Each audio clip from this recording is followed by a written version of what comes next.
foram as batalhas.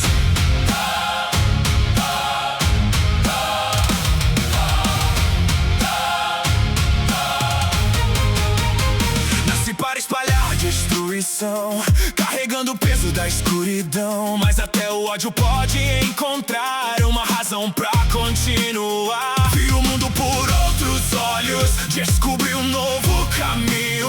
Hoje minha força não protege apenas a mim, protege quem caminha comigo. Cada treino fortalece meu espírito, cada derrota me faz crescer. Porque um verdadeiro guerreiro nunca para de aprender.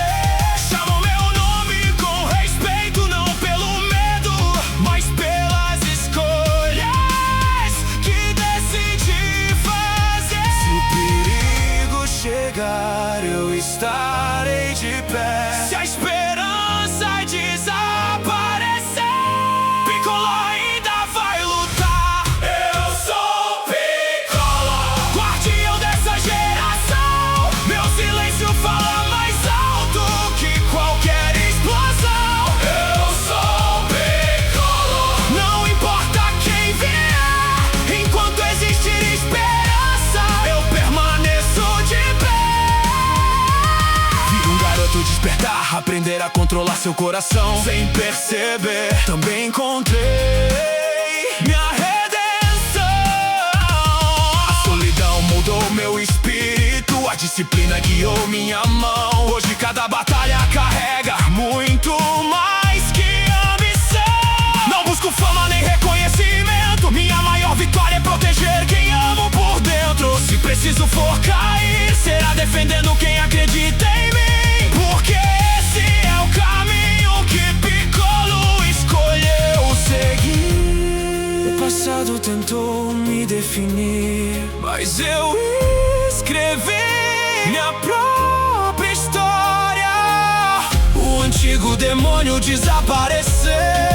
Hoje existe apenas o guerreiro. Eu sou Piccolo, meu poder nasceu da evolução. A verdadeira força começa no coração. Eu sou Piccolo, não existe escuridão que consiga apagar minha determinação. Piccolo, guardião, Piccolo, proteção, Piccolo, disciplina, Piccolo, evolução.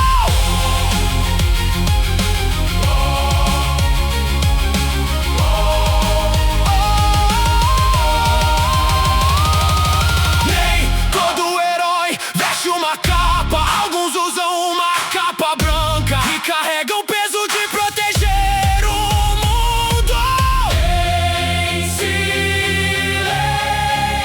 meu nome é Piccolo, e enquanto eu respirar, ninguém tocará aqueles que eu jurei proteger.